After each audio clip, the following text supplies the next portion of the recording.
Karibu ndugu mtazamaji wa POV TV. Ni siku nyingine tena tumekutana katika kipindi chetu cha Jitambue. Mimi ni wako mtangazaji Simon Mwendesha, niko na mgeni wangu ambaye atajitambulisha. Karibuni sana. Naitwa Msafiri D Mabuba. Karibu. Ndugu Msafiri, naomba moja kwa moja niingie kwenye swali. Hivi ni kweli nchi hii inahitaji mabadiliko? Ndugu Mwendesha, ni kweli hii nchi inahitaji mabadiliko. Hakuna nchi duniani isiyotaka mabadiliko. Na mtu anaposema mabadiliko, maana yake ndani yake kuna maendeleo. Kwa hiyo nchi hii inahitaji mabadiliko ya kiuchumi, kisiasa, kiafya. Kwa mabadiliko tunahitaji kwa kweli. Hakuna asiyetaka mabadiliko. Watu wote tunataka mabadiliko. Na sio kwamba mabadiliko hayapo. Mabadiliko yapo. Na mabadiliko hayajaanza leo. Tukisema tuhesabu mabadiliko katika nchi hii, tunaanza kuhesabu mabadiliko kutokea mwaka tuliopata uhuru, mwaka 61, kwamba tulikuwa tunajiongoza wenyewe. Kulikuwa kuna mpaka leo kuna mabadiliko? Utaona mengi yametokea. Sawa? Mengi yametokea. Kuna mabadiliko, tulikuwa tuna duka moja la serikali. Mwisho wa siku leo kuna maduka binafsi. Hapo nimetoa mfano tu. Kwa mabadiliko yako mengi na tunayahitaji mabadiliko sana. Na mpaka sasa tumepiga hatua. Tumepiga hatua. Kutoka mwaka 61 mpaka leo hakuna kinachofanana.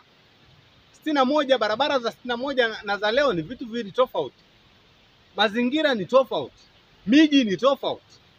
Haifanani na miaka ile. Kwa hiyo na kila kiongozi aliyekuja amekuja na yake akapita, amekuja na yake akapita, lakini wote hawa kuna mabadiliko yalikuwa yanatokea. Asante.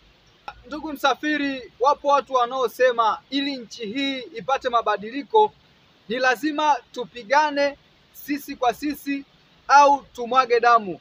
Hili unalionaje wewe? Mimi siafikiani na hilo kabisa.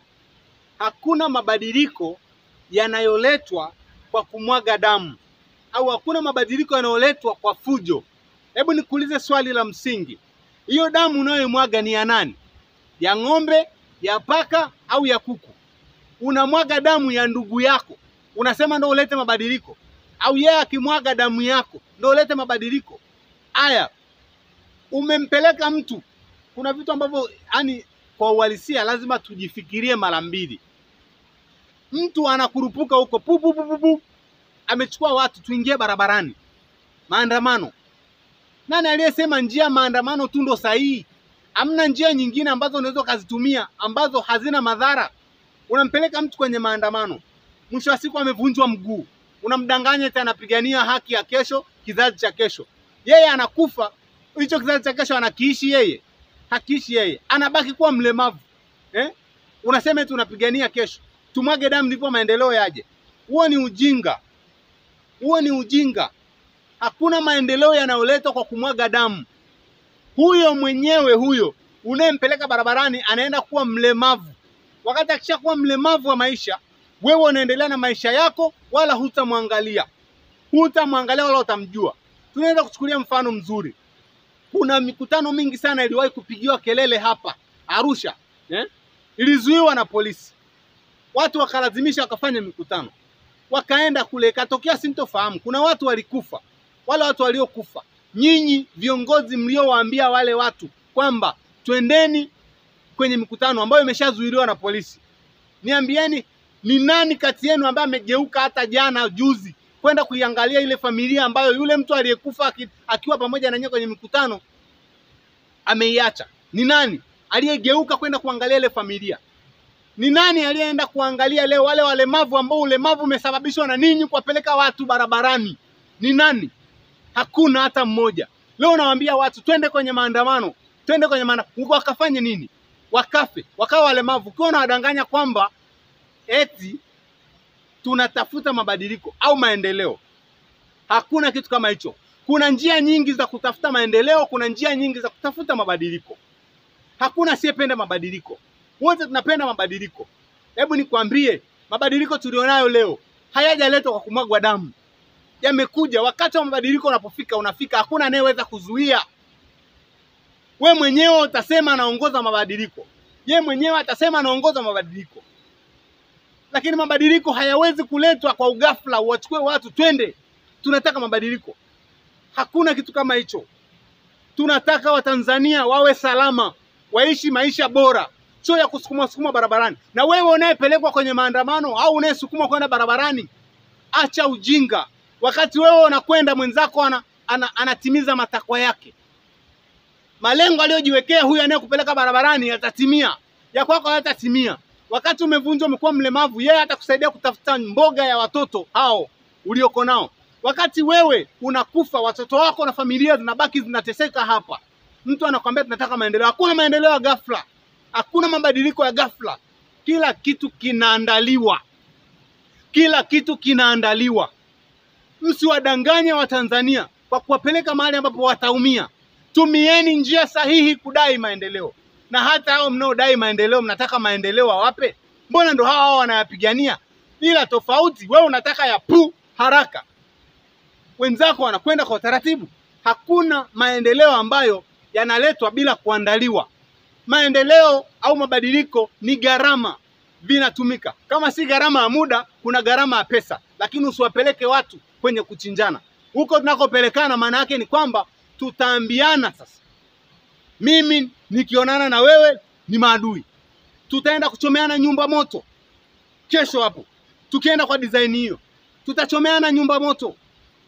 Kwamba huyu yule sio wa kwangu, anachoma nyumba yake moto. Wewe sio wa kwako, unachoma nyumba yangu moto. Hatujaumbwa kuishi hivyo. Tutumie taratibu ambazo zinatakiwa kutafuta kile tunachotaka tukipate. Lakini sio kwa mbinu janja ama uongo na kuwaingiza watu kwenye shimo. Hiyo ni mbaya, haitakiwi. Mwe wa kweli. Ninachokuambia ni kwamba vita isikie kwa mwingine, isikuguse. Watu leo kuna nchi zinapigana wenyewe kwa wenyewe. Mnaona madhara yake. Hatujifunzi kwa hilo. Bado tulete kwenye hii nchi. Hapana. Watanzania wote lazima tulikatae hilo. Hatuwezi kukubaliana nalo. Sisi tumelelewa kwa misingi ya ujamaa. Sisi ni ndugu. Hatutaki tufikishwe mahali ambapo mimi nitamuona ndugu yangu kwamba ni adui. Hatutaki tufikishwe mahali ambapo tutatamani mimi nitumie sahani yangu, ndugu atumie sahani nyingine. Tusitumie sahani moja. Hapana, hatujafundishwa hivyo. Hatujafundishwa hivyo. Kuna nchi leo tunazijua. Tunazijua wazi kabisa hizo nchi. Zilidanganywa, watu wakadanganywa. Siwezi kuzitaja, lakini mpaka leo hizo nchi hazijawahi pata amani. Lakini wamechonganishwa kipuzi kwa sababu za ndogo tu. Wamechonganishwa. Mpaka leo hawajapata amani. Watu wazuri wamepotea kwenye hizo nchi. Kwa sababu ya kuchonganishwa, hakuna amani. Msitegemee kwamba tukishaanza kuchinjana leo kwamba kuna siku tutaacha. Hakuna. Hakuna. Baba Taifa alisema ukishazoea kula nyama ya mtu, utaendelea tu kula nyama ya mtu, utaacha. Ndio hivyo. Asante. Ndugu msafiri, unawaambia nini Watanzania wanaotutazama? Cha kwanza ninachomwambia Mtanzania, mtu asikwambie uende ukaandamane. Unajua kitakachokukuta, na hata kuwa na shughuli na wewe baada ya wewe kitakapokukuta. Lakini la pili nikwambie, linda uhai wako. Linda uhai wako. Una jukumu kwa ajili yako au kwa familia yako.